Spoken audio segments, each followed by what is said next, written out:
जळगाव नगरपालिका निवडणूक प्रचारार्थ 24 नोव्हेंबर रोजी मुख्यमंत्र्यांची जाहीर सभा संपन्न झाली।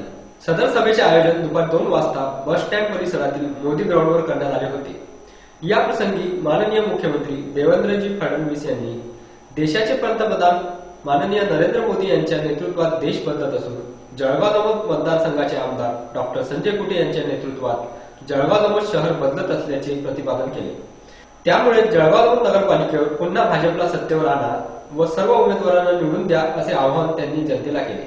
तसेच या प्रसंगी राज्याचे कृषी मंत्री तथा जिल्ह्याचे पालकमंत्री माननीय नामदार भाऊसाहेब फुंडकर हे उपस्थित असताना देखील त्यांना बोलण्याची संधी न मिळाल्यामुळे भाऊसाहेबांच्या चाहत्यांमध्ये नाराजीचा सूर पाहायला मिळाला।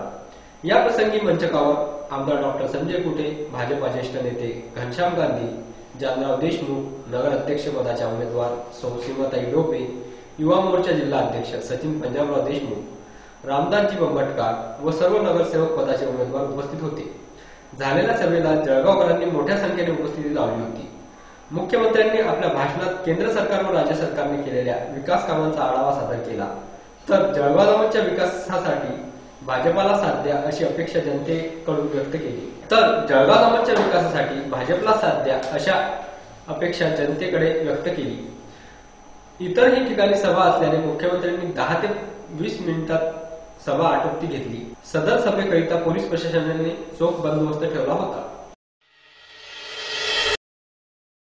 अवस्था ही आपल्या शहरांची या ठिकाणी आपल्याला पाहायला मिळायला लागली आणि एकूणच नियोजन शून्यतेमुळे अत्यंत वाईट अशा प्रकारचं जीवन हे शहर